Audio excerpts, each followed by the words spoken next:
在美国真的可以以房抵贷吗？代价是什么呢？首先，我们要理清民法里面的物债两分的原则。贷款买房蕴藏两方的法律关系，一个是你与开发商的物权与债权，二是你与银行的物权与债权。开发商转移房屋产权、物权给你以后，你的欠款、债权同时也转移给了银行。简单的说，你与开发商的民事关系消失，与银行形成新的债权、月供还款和物权抵押权关系。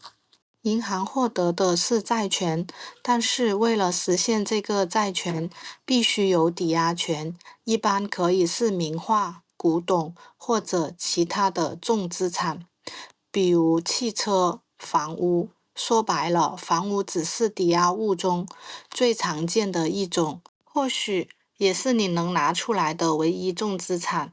美国银行是私有，我国银行大多是国有。或者国有资产成分。从朴素的价值观出发，你觉得私有资本比国有资本更有人情味吗？有位律师朋友的观点是，如果买房人还不起房贷，而拍卖的所有价款不够归还银行的贷款，银行也不能再要求买房人还债，是真的吗？我们分析，只有两种情况下才有这种可能性。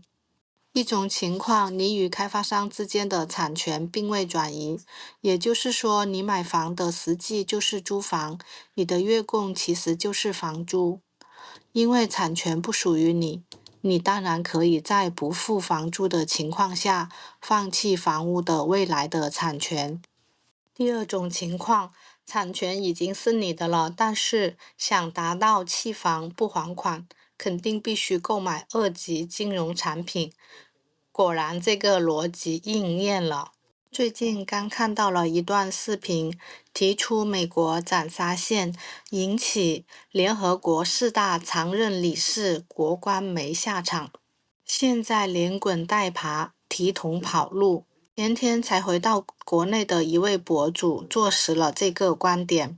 美国普通房贷年化8%以上，中国房贷年化不到3%。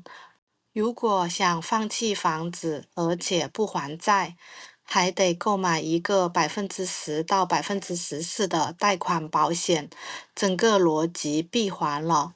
从法律层面来说，不是你不用还，而是保险公司帮你还了，只需要你每年再掏出一个房价的1/10。美国有个破产制度，但是个人上大学的学贷是不受这个制度保护的，只要活着就要还，利率还挺吓人的。据说奥巴马当上总统之前才还完的。很多人投资房产会关注房价的走势，看这两个指标基本就能定局了。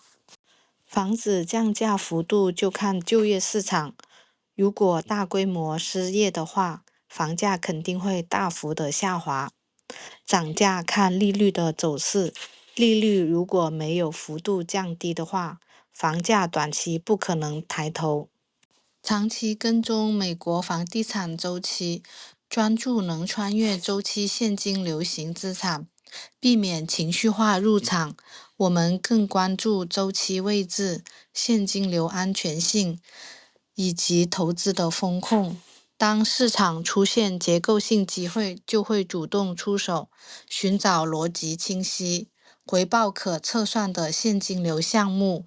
如果您同样关注美国地产投资，欢迎点赞、订阅并转发，感谢支持。